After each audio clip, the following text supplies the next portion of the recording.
The rain fell in relentless sheets, hammering the pavement as Emily stood under the flickering streetlight, her hands trembling around the handle of a battered suitcase.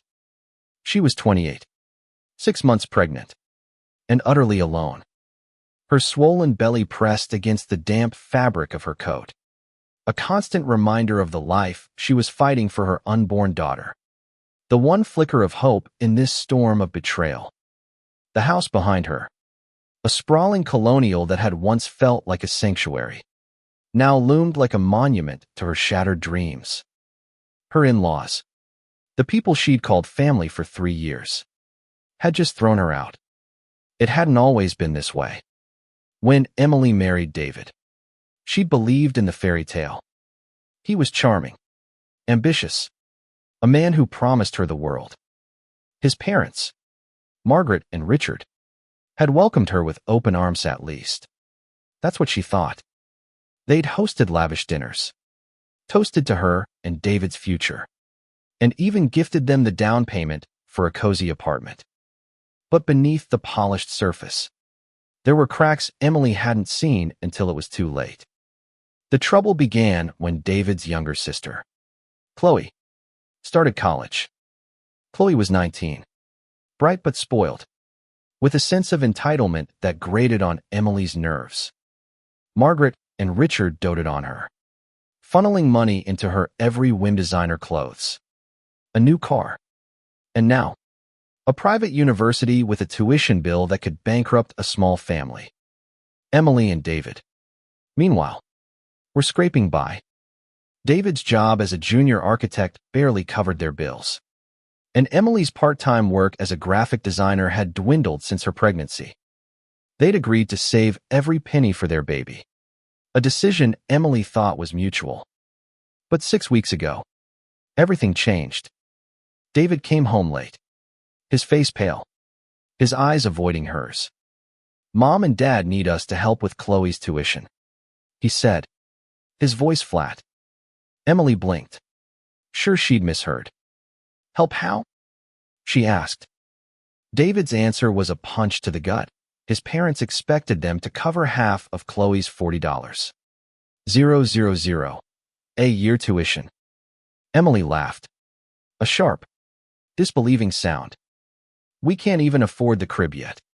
David, how are we supposed to pay for that?" The argument that followed was their worst yet.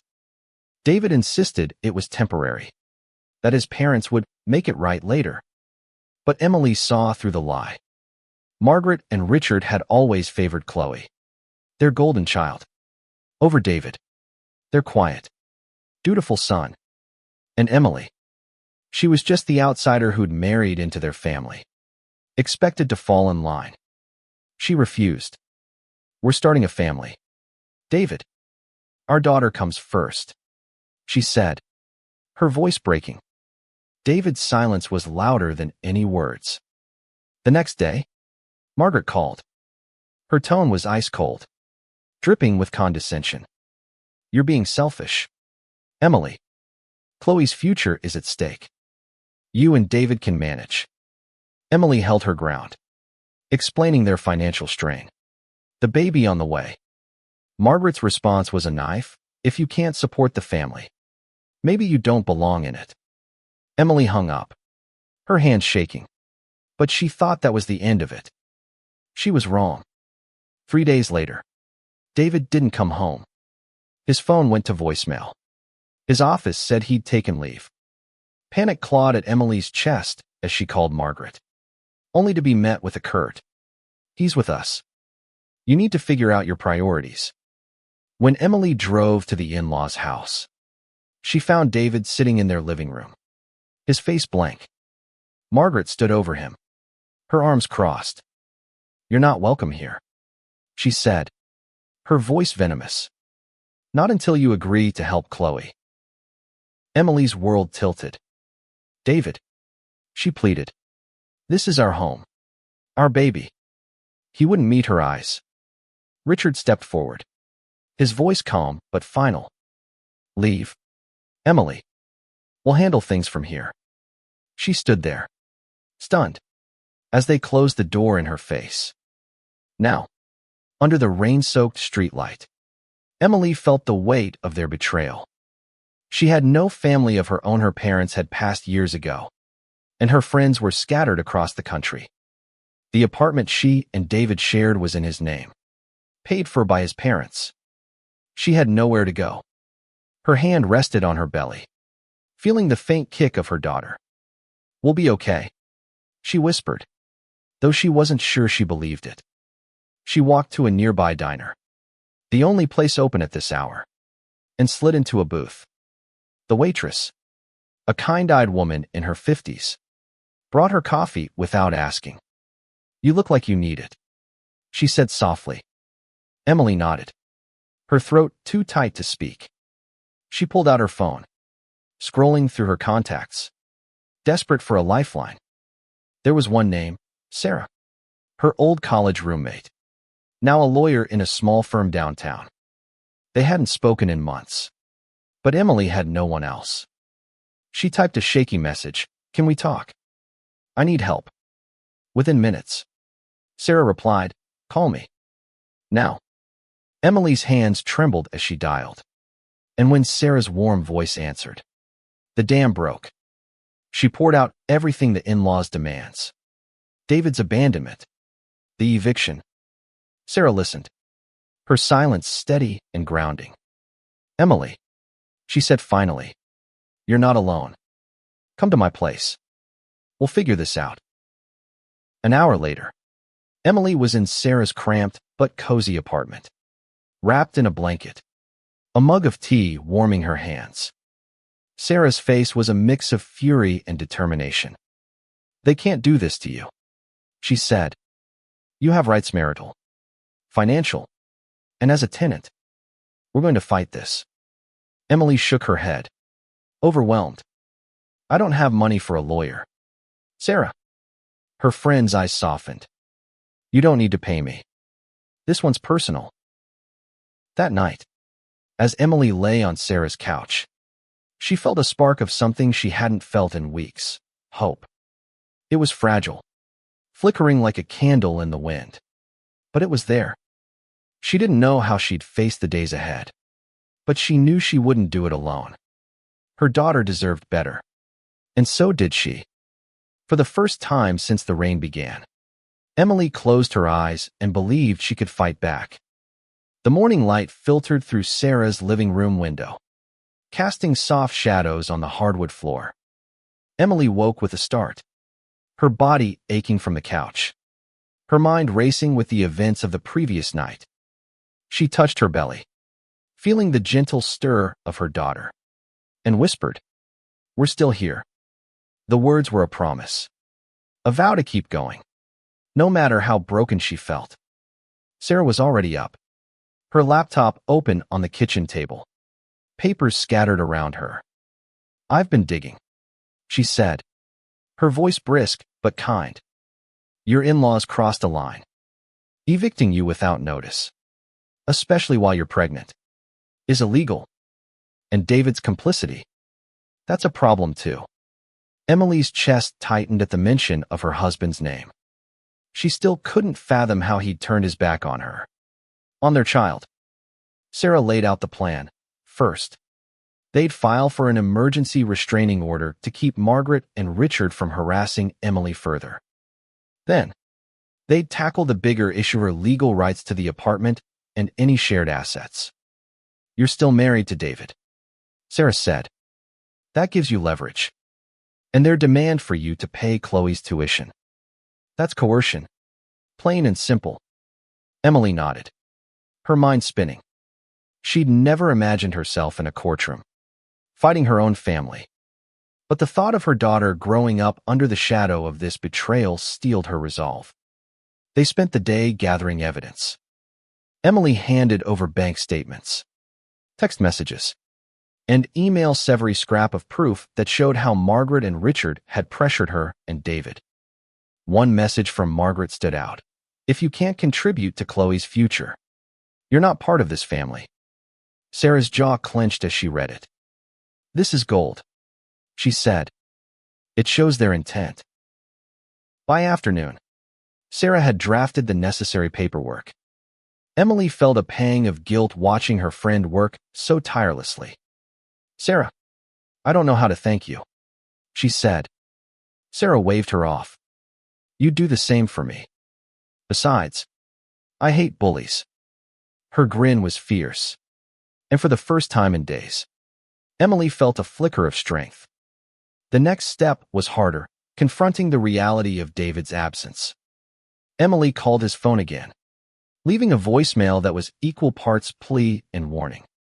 "David, I don't know why you're doing this, but I'm not giving up. Our daughter deserves better. So do I." She hung up, her hands shaking, unsure if he'd even listen. Sarah squeezed her shoulder. "You did the right thing. Now, let's focus on you." The restraining order hearing was scheduled for the following week. Sarah warned Emily it would be tough. Margaret and Richard had money, connections, and a knack for twisting the truth. But Emily was done being the quiet daughter-in-law who nodded and smiled. She spent hours with Sarah, preparing her testimony, recounting every detail of the past months. The late-night arguments with David, the veiled threats from Margaret, the way Richard had dismissed her as if she were nothing. Each memory was a wound, but voicing them felt like reclaiming a piece of herself. The night before the hearing, Emily couldn't sleep. She sat by Sarah's window, staring at the city lights, her thoughts a tangle of fear and determination. She thought of her daughter, imagining her tiny hands, her first smile. "This is for you," she whispered, her hand on her belly. She thought of her own mother, who'd raised her alone after her father left. Emily had always admired her strength, her refusal to break. Now, she understood it. The courtroom was smaller than Emily expected, its wood-paneled walls and fluorescent lights starkly uninviting. Margaret and Richard sat across the room, their faces a mask of indignation. David wasn't there. Emily's heart sank, but she straightened her shoulders, her hand resting protectively over her belly. Sarah stood beside her, her presence a steady anchor. The judge, a stern woman with gray hair, listened as Sarah presented their case. She outlined the illegal eviction, the financial coercion, the emotional toll on Emily. Margaret's lawyer countered, painting Emily as ungrateful, unstable, a burden on the family. Emily's face burned, but she kept her eyes on the judge, refusing to let their lies define her. When it was her turn to speak, Emily's voice trembled at first. "I love my husband," she said. "I trusted his family. But they threw me out when I was 6 months pregnant because I wouldn't pay for something we couldn't afford. They didn't care about me or my baby." Her voice grew stronger with every word. "I'm here because I want a safe place for my daughter. I'm here because I deserve better." The judge's eyes softened, just for a moment. When the hearing ended, she granted the restraining order, barring Margaret and Richard from contacting Emily or interfering with her life. It was a small victory, but it felt monumental. As they left the courtroom, Sarah hugged her tightly. "You were incredible," she said. Emily smiled, tears in her eyes. "I just want to be a good mom."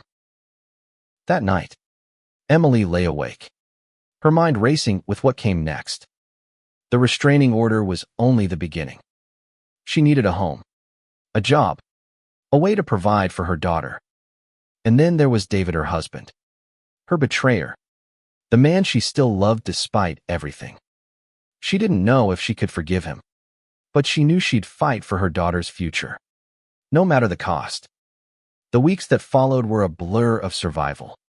Emily moved into a small studio apartment, a temporary solution funded by Sarah's generosity and a small loan from a local women's shelter. It was cramped, with peeling wallpaper and a noisy radiator, but it was hers. She decorated it with secondhand furniture, a crib she'd found at a thrift store, and a single-framed photo of her ultrasound. Every night, she'd touch the grainy image, whispering to her daughter, "We're building something new." Sarah continued to be her rock, guiding her through the legal maze. The restraining order had bought Emily some breathing room. But the bigger battle loomed: her rights to the marital apartment and any financial support from David.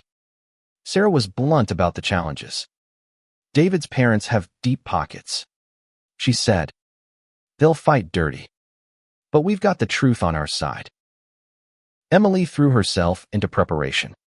She scoured old emails, piecing together a timeline of her marriage's unraveling. She found a receipt from the crib they'd bought together, a text from David promising they'd save for their baby, a bank statement showing how his parents had controlled their finances. Each piece was a brick in the wall she was building, a defense against the family that had cast her out. But the emotional toll was heavy.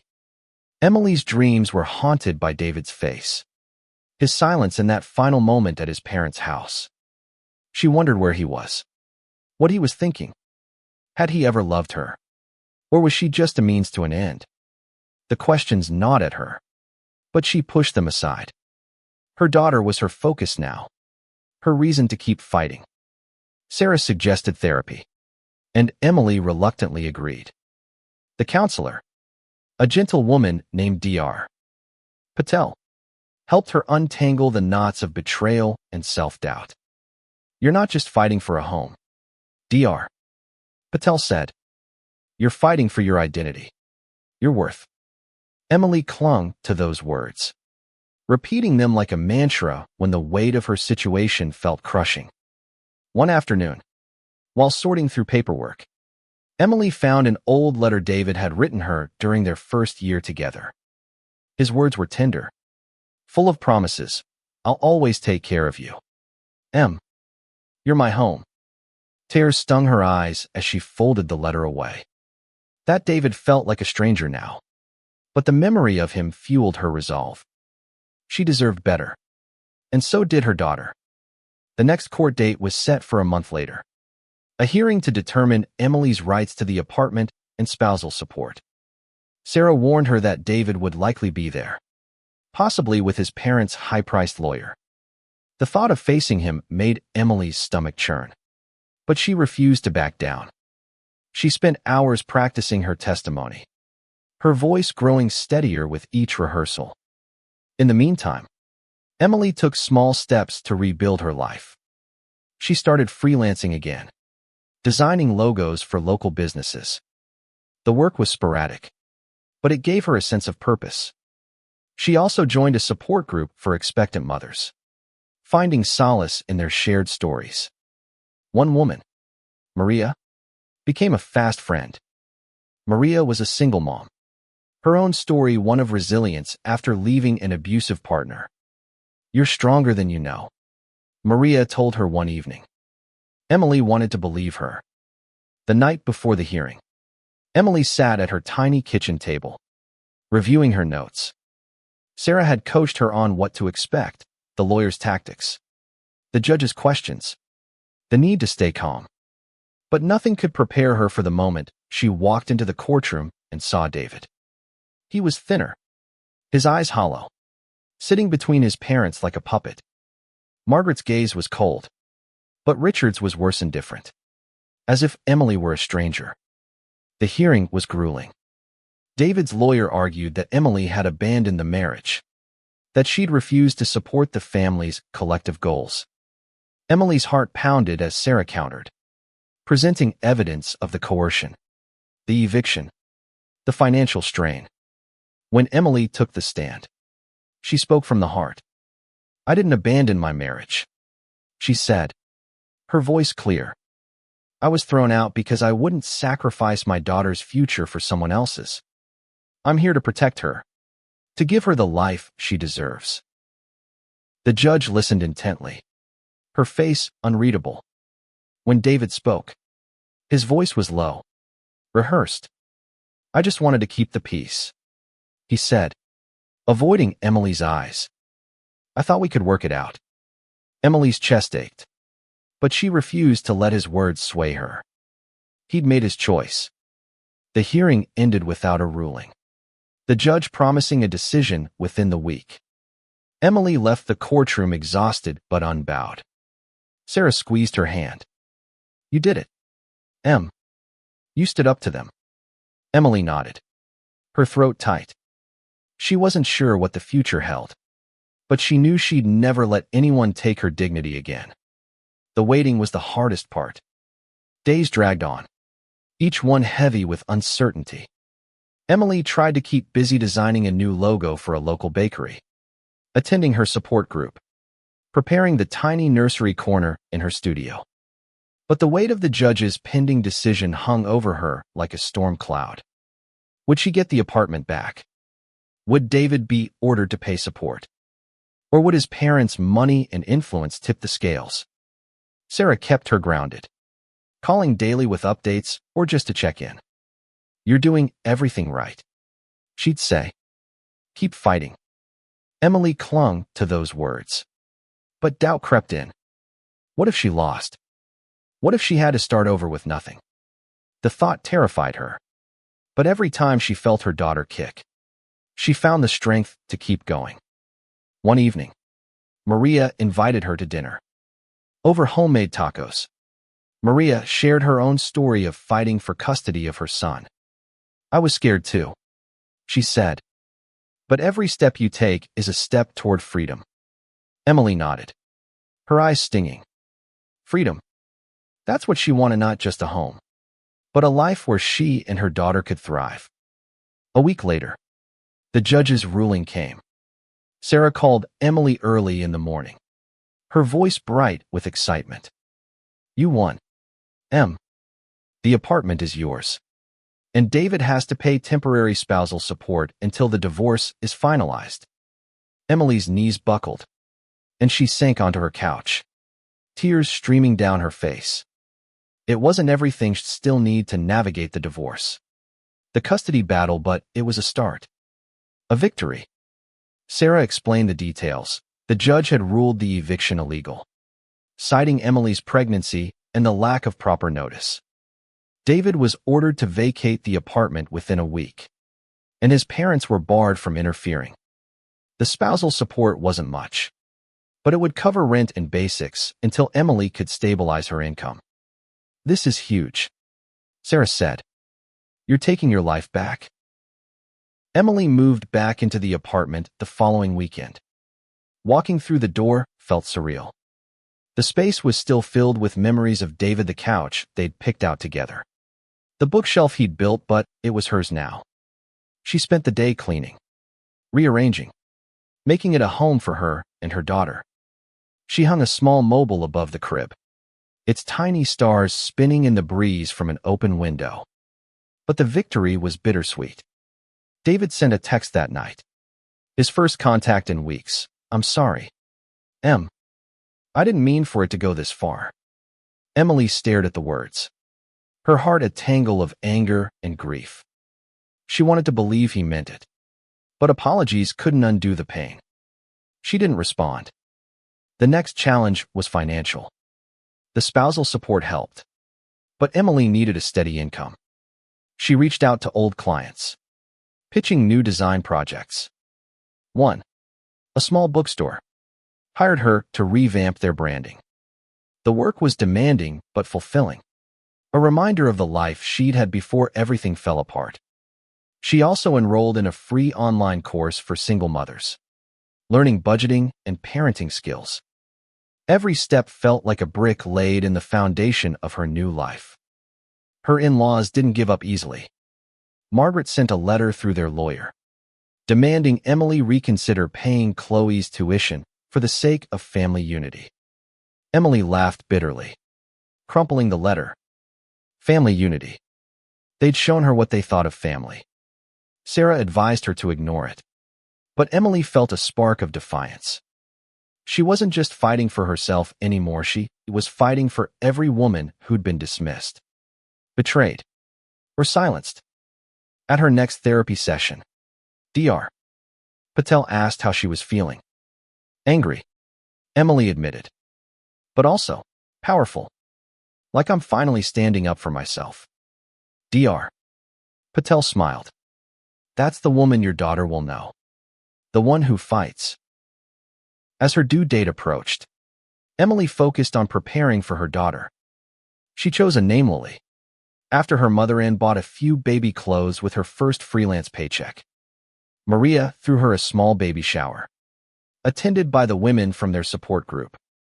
The room was filled with laughter, gifts, and stories of survival.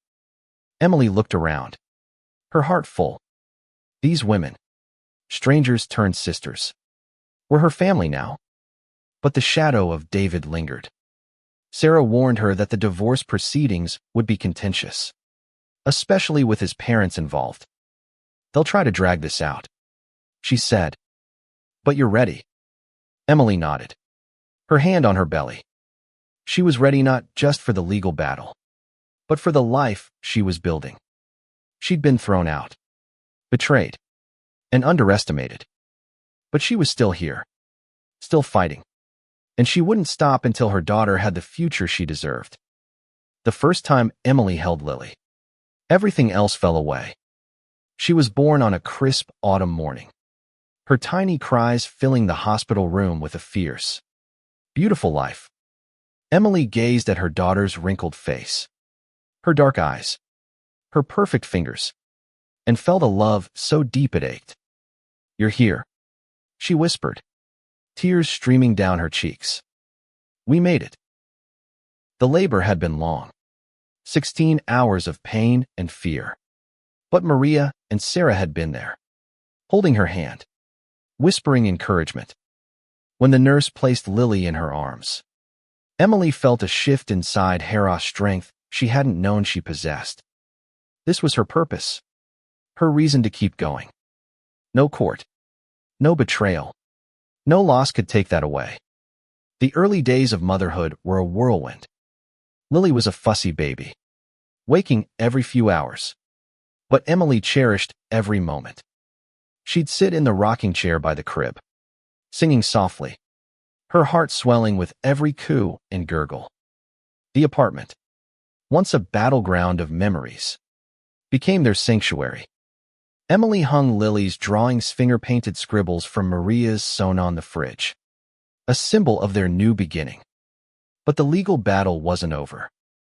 Sarah was preparing for the divorce proceedings, and Emily knew it would be ugly. David's parents had hired a top-tier lawyer, and their strategy was clear: paint Emily as unfit, unstable, a threat to their family's legacy. Sarah was unfazed. "They're desperate," she said. "We've got the upper hand." Emily's freelance work was picking up, enough to cover diapers and groceries. But money was still tight. She applied for government assistance, swallowing her pride. "It's not about you," Maria reminded her. "It's about Lily." Emily nodded, grateful for the reminder. Every decision she made now was for her daughter. One afternoon, while Lily napped, Emily found a letter slipped under her door. It was from David, handwritten, his script shaky. "I messed up. I let them control me. I want to see you, to talk about Lily." Her heart twisted. Part of her wanted to believe he could change, but the other part, the part that had stood alone in the rain, knew better. She showed the letter to Sarah, who frowned. "This could be a tactic," she said. "We'll respond through the court." The divorce hearing was set for a month after Lily's birth. Emily spent the weeks preparing, balancing motherhood with legal meetings. Sarah helped her draft a custody plan, prioritizing Lily's safety and stability. "David can have supervised visits," Sarah said, "but only if he proves he's trustworthy." Emily agreed, though the thought of seeing him again made her stomach knot. The courtroom was familiar now, its cold walls less intimidating. David was there, alone this time, his parents absent. He looked older, his shoulders slumped, his eyes avoiding hers. Emily held her head high, Lily's face in her mind. Sarah presented their case with precision: Emily's stability, her dedication to Lily, the history of betrayal and coercion. David's lawyer argued for shared custody, claiming David had been misguided, but was ready to be a father. When Emily took the stand, she spoke with a clarity that surprised even herself. "I don't want to keep Lily from her father," she said. "But he chose his parents over us. He let them throw me out when I was pregnant. I need to know he'll put Lily first." Her voice was steady, her words a shield for her daughter. David's testimony was quieter, almost broken. "I was wrong," he said. "I didn't know how to stand up to them. I want to be there for Lily." Emily's heart ached, but she didn't waver. Trust was earned, not given. The judge granted Emily full custody, with David allowed supervised visits pending counseling. The marital assets were split, giving Emily enough to stay in the apartment long-term. It wasn't a total victory. David's parents still loomed, their influence a shadow, but it was enough. Emily walked out of the courtroom, Sarah's arm around her, and felt the weight of the past begin to lift. That night, as Lily slept, Emily sat by the window, reflecting on the journey. She'd been broken, betrayed, cast out. But she'd fought back, not just for herself, but for the tiny girl who'd changed everything.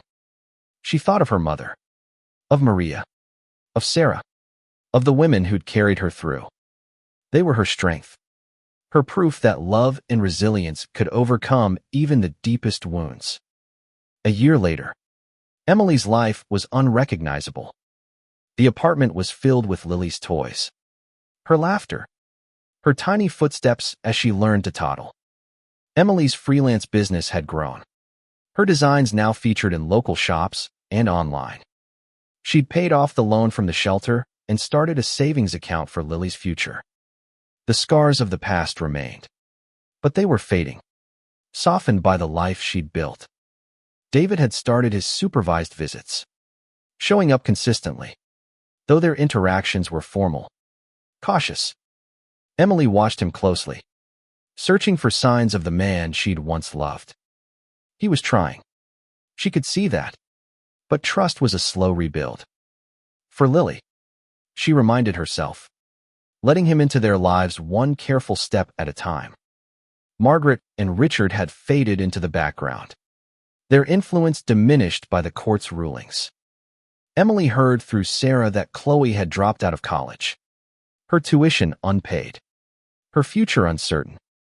Emily felt a pang of pity, but it passed. She'd spent too long carrying their burdens.